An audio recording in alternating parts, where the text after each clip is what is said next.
Hello everyone, this is Fantasy-esque and welcome to Season 2 of Vampyre Clan in ClanGen. In the last episode, the vampires chose to hibernate through the beginning of Leafbear, with Grandmaster Bluestar having a disastrous patrol while keeping an eye out for potential mentors for her 3 grandchildren. We are now picking up on the second turn of Leafbear and it is Moon 94, so let's dive in and take a look at what happens next. We are definitely not hibernating this time around because we have some exciting stuff going on with our fledglings, but let's take a look at our events. Burnleaf will always love Twilight Fade but has decided to move on. And then, as her mentor is about to be chosen, Pumpkin Paw interrupts and announces that she wants her mentor to be her uncle Thornnest. She strides forward with confidence to touch noses with Thornnest when it's allowed. I love that for her.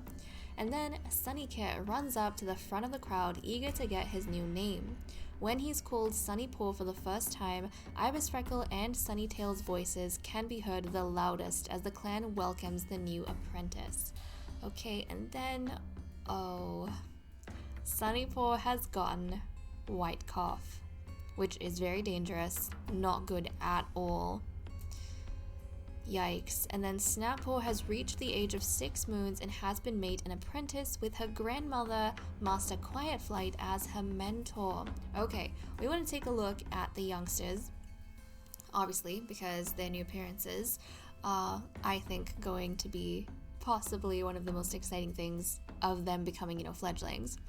So, with our litter, I did talk earlier on in the series about us having the title of Prince or Princess given to the best kitten, or the best, I should say, fledgling in their batch. Eagle Dawn was the only apprentice, or the only fledgling in his batch, so he automatically became a prince.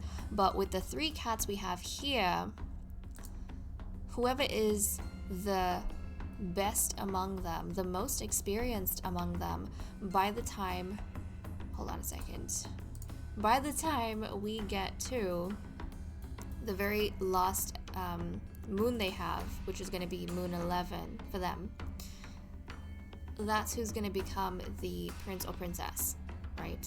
It's only going to be 1 cat. Now this is bad news for Sunny Paw, because from what I've seen in the past, when an apprentice or a fledgling becomes sick, it is almost impossible, very difficult for them to catch up to the rest of their siblings. And I don't know how long this is going to go for with Sunny Paw and his white cough. Hopefully he makes it through alive, but I don't think being a prince is going to be in his cards. But okay, let's take a look at the youngsters. So we have Pumpkin Paw over here, who's being mentored by her uncle, and she chose her uncle.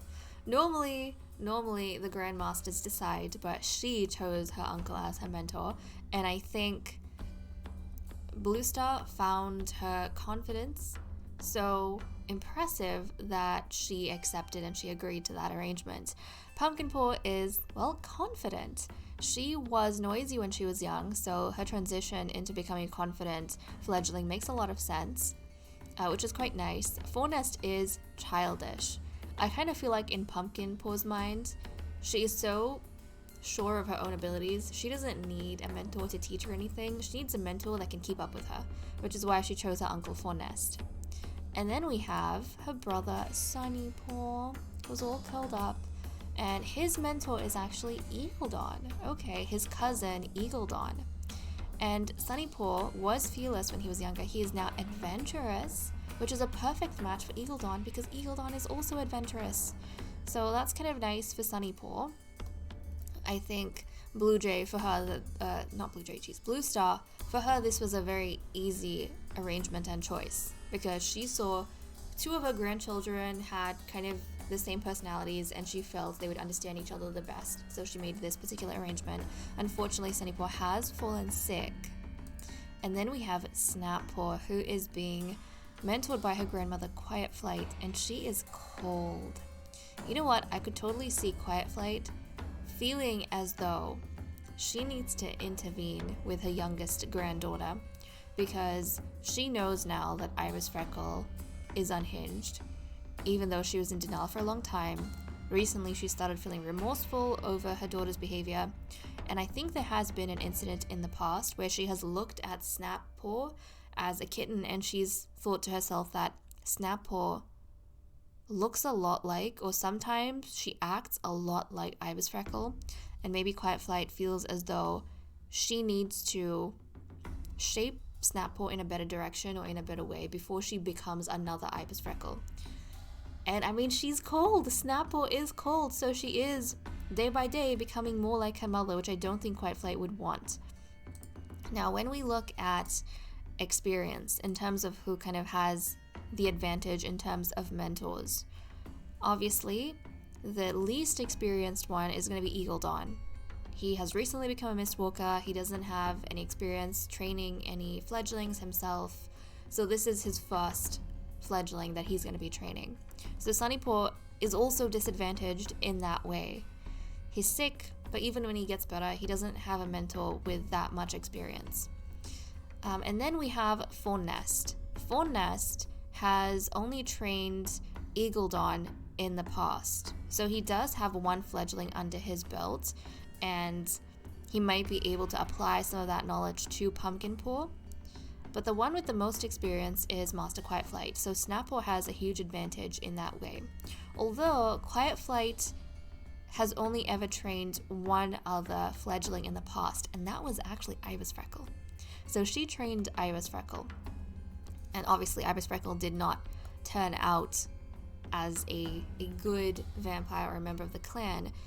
Quiet Flight might feel as though she has to redeem herself and how she went wrong with Ibis Freckle by doing it right with her granddaughter Snappaw. If we compare Quiet Flight and Fawn Nest, I mean, Quiet Flight does have more experience. She is wiser and older, but Quiet Flight taught Ibis Freckle a long time ago, so she hasn't had an apprentice in a while. Whereas Fawn Nest, even though he has less experience than Quiet Flight, he recently trained Eagle Dawn, and now he's moving on to another apprentice. So obviously Blue Star would have felt that Fawn Nest is good mentor material for her to choose him again for, this next batch of youngsters.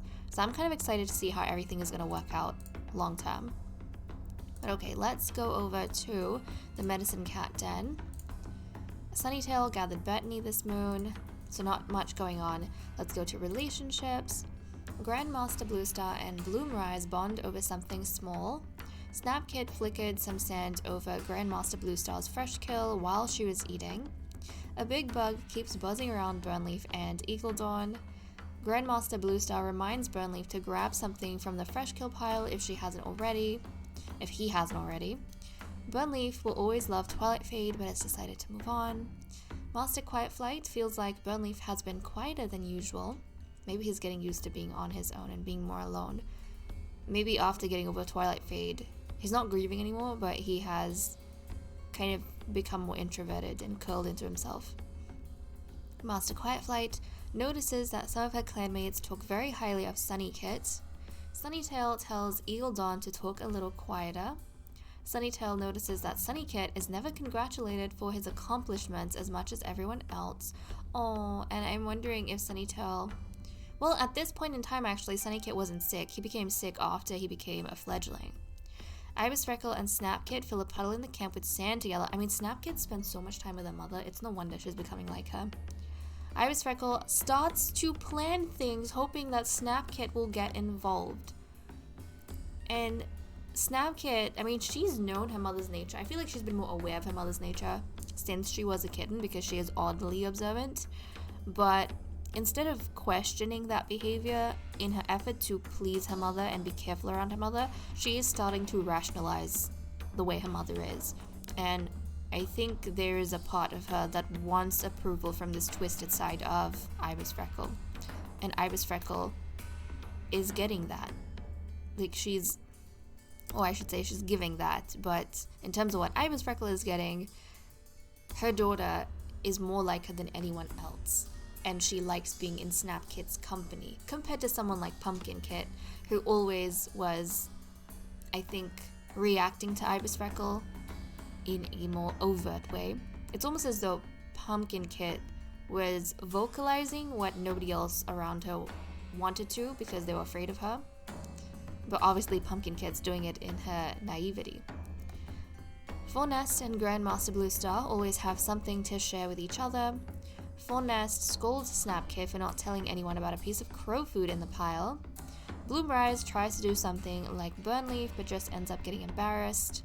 Bloomrise spends some time with Pumpkin Kit and they both end up understanding each other a little better. Eagledon wishes that a clanmate liked him as much as they like Quiet Flight. And then Pumpkin Paw, so they had their ceremonies at this point. Pumpkin Paw is surprised by the hurtful things that Bloomrise can say in an argument. Ooh, that's not nice, because beforehand, Bloomrise and Pumpkin Kit were talking to each other, and maybe they shared some personal secrets or feelings with one another that they don't really tell others. And then when they had an argument, Bloomrise kind of took something that Pumpkin Paw said and threw it back in her face, which wasn't very nice of her. Sunny Paw tells his friend that Ibis Freckle is his hero. Oh no. Sunny Paw, you already have a younger sister that is looking up to your mother. I don't think you need to follow in her footsteps. Snappaw and Sunnytail laugh about something small together. Yeah, Snappaw, you need to spend more time with your father, to be honest. Although he is kind of, I don't know, he's experiencing Stockholm Syndrome with your mother, so I don't know if that's also a good example. Maybe just rely on your grandmother. Maybe just look at your grandmother, you know? But okay, that is all we have for events. Now let's see what everyone's doing for the day. Grandmaster Bluestar is feeling down. Master Quiet Flight missed a catch and is still sulking over it.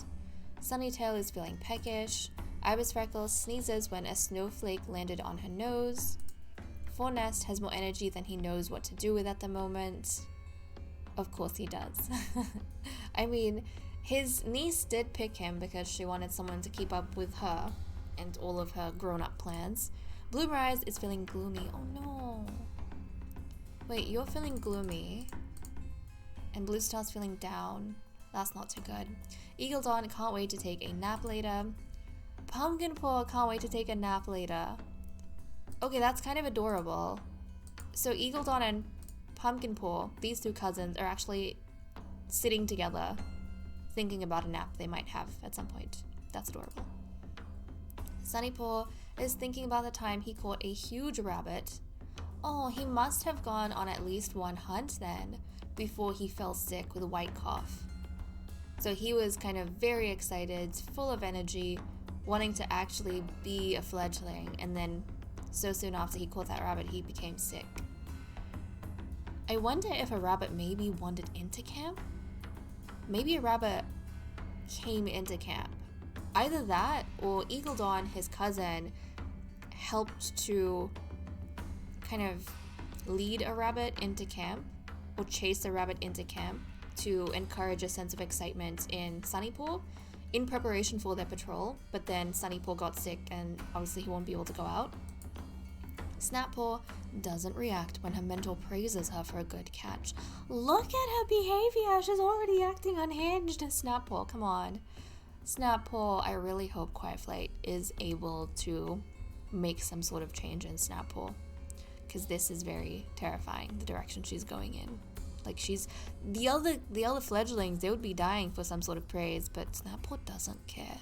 I feel like if it's not praise from her mother, it's not important to her. Burnleaf is surprised when another cat asks him for a story. And okay, that is all we have for the kitten so far. Also, guys, I feel like I change who my favorite is every time they age up, because sometimes whichever cat looks the prettiest to me, it changes with age.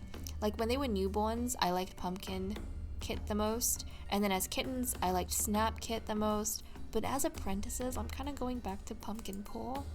Pumpkin Paw's coat looks so cool right now. It looks so cool right now. So I don't know. I'm liking Pumpkin Paw, but also her being so confident with like picking Fawn Nest.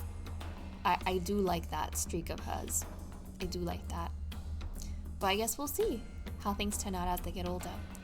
Okay, let's move on to patrols. And now we are on to our glorious patrols. So we currently have 76.3 prey and we need 25. Let's send out Sunnytail first off to see what he gets up to. As the snows of Leaf Bear blow around camp, Sunnytail eyes his herb stores. He should still be able to dig up burdock. Sunnytail heads out to replenish the clan's stocks. Proceed. Maybe he's just coming down with a runny nose, but Sunnytail doesn't manage to sniff out any burdock, and it feels like a wasted afternoon. I'm sorry, Sunnytail. It's okay. You can go back to the medicine den and look after your son who has white cough. Yes. And now we are sending out, a very interesting patrol of cats. Obviously, Sunnyport can't go out with us. His sisters are going to go out, though. And since we have 7 cats, it does mean we're going to have a patrol of 6 and a patrol of 1. And I am going to be very curious to see how the mentors choose to approach training this time around. So let's see who the first patrol of 6 is going to be. Okay, so both mentors feel as though it is very important that they stay with their fledglings for the very first patrol, which is fine. And Quiet Flight, as the master, who is typically in charge of organizing the patrols, she has decided... Is it normally the deputies that decide? I think they do. But she has decided that Bloomrise is going to go on a patrol on her own. Yeah, and with the fledglings, they're going to take Grandmaster Bluestar and Eagle Dawn. Even though Eagle Dawn's apprentice isn't here, it might be good for him to kind of see the way the other mentors are approaching their training, so that when Sunnyport eventually does become better, Eagle Dawn will have more of an idea of how he wants to train his cousin. So let's see what they get up to. It starts snowing soon after the patrol sets out, trying to bring back something, anything, for the fresh kill pile. Proceed. Despite the snow, the patrol manages to hunt successfully, lurking where the songbirds forage. Only a couple, but in this season, that's more than enough to count as a success. As Bluestar leads the way home, a sense of security and competence drives them onwards. A small amount of prey is brought to camp, so that was nice. I feel like it was short, sweet sort of hunt that was thrilling, but it wasn't too overwhelming for the fledglings, given that this is their first time leaving camp. So this was actually a very good day out. And then we have Bloomrise going out on her own. So let's see what she gets up to. I'm a little bit worried because she's on her own and it is Leaf Bear. The patrol meets Gosma Clan, a clan they consider to be allies at the border. Okay, so she's meeting one of the vampire hunter clans who thankfully have been bribed with the bones of our deceased vampire cats, bones with magical properties that they use to create elixirs that help them get supernatural abilities temporarily for their hunts and stuff. So let's proceed. Though the patrol stops to chat, the other patrol seems standoffish and cold. After a stilted attempt at conversation, the 2 patrols part and go on their way. It seems as though your alliance with Gosma Clan is weakening. Relations with Gosma Clan have worsened. I will say though, even though we do bribe some clans, that doesn't mean that the vampire hunters look upon the vampires kindly, especially because for them, they put these rules or cages around the vampire's behavior. Like in the past, the vampire hunters have demanded of the vampires to stay within their ruins and not come out, which obviously Shivering Star was not a fan of. And I think that they would have put an ultimatum, maybe not an ultimatum, but they would have kind of put a fine line in terms of their bribery to Blue Star, saying that, okay, you can come out of your ruins, but you need to make sure that you don't go rampaging and killing wild kittens and queens, which Blue Star probably agreed to. And then what happened? Alfeather found a litter, brought them back, and these vampires have feasted from newborn wild kittens. So I think that would have maybe gotten back to the hunters. And even though now they have a tenuous agreement or alliance with the vampires, they would still look down on the vampires and look at them with disdain.